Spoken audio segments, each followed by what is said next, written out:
Border openings at risk. Let's have a look.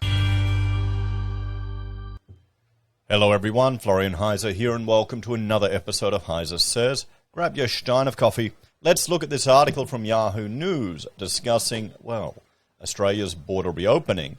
Now, there's calls to bring increased migration over here to Australia now, 2,400,000 per year, to address labour shortages. Not at all to prop up the housing market. I'm sure that'd just be just a bonus.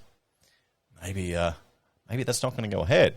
So, Federal Health Minister Greg Hunt isn't making any guarantees Australia will reopen its borders to international students and visa holders in mid-December. Come on, universities, up your lobbying. The emergence of the Omicron COVID-19 variant sparked a 2-week delay on Australia's long-awaited international reopening. I'm certainly not making any guarantees, he told Sky News on Friday, when asked if the pause on international arrivals would definitely end after the 15th of December. It's our intention at the end of that period, subject to the scientific and medical advice, to return to the previous settings. It depends on the international evidence. Speaking at a press conference alongside the country's Chief Health Officer, Paul Kelly, this morning, Mr. Hunt said more data on the variant's transmissibility and potential response to vaccines is key, so it's going to take time, regardless. The ongoing Federal Health Minister dismissed criticism of the Australian government only imposing flight bans on African countries, despite the variant popping up all around the world. So could travel restrictions be extended?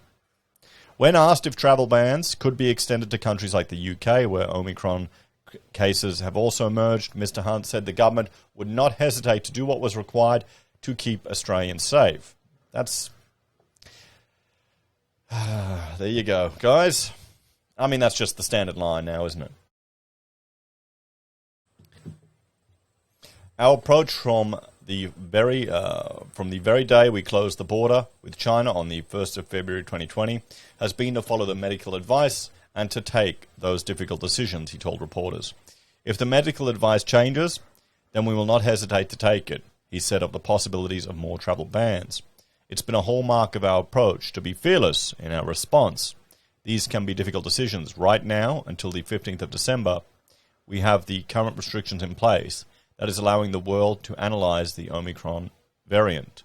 So there's no evidence yet Omicron escapes the vaccine response.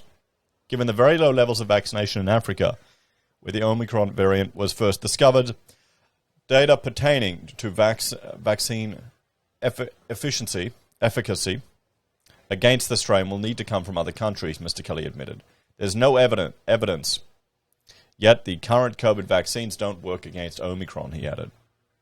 As far as we know, the vaccine works against the new virus. World leaders will be desperately hoping that doesn't change, with the strain expected to spread rapidly around the world.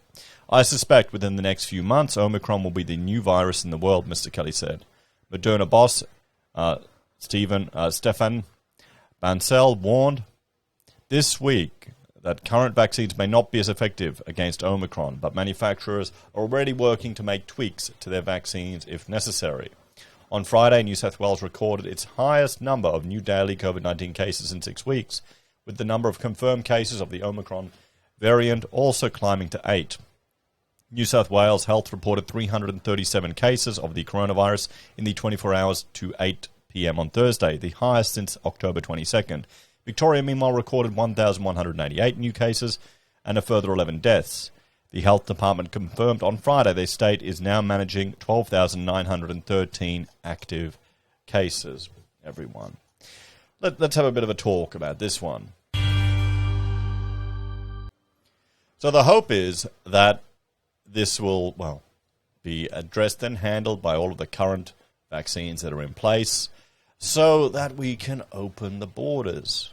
I mean, you want the borders open. You want a return to normalcy.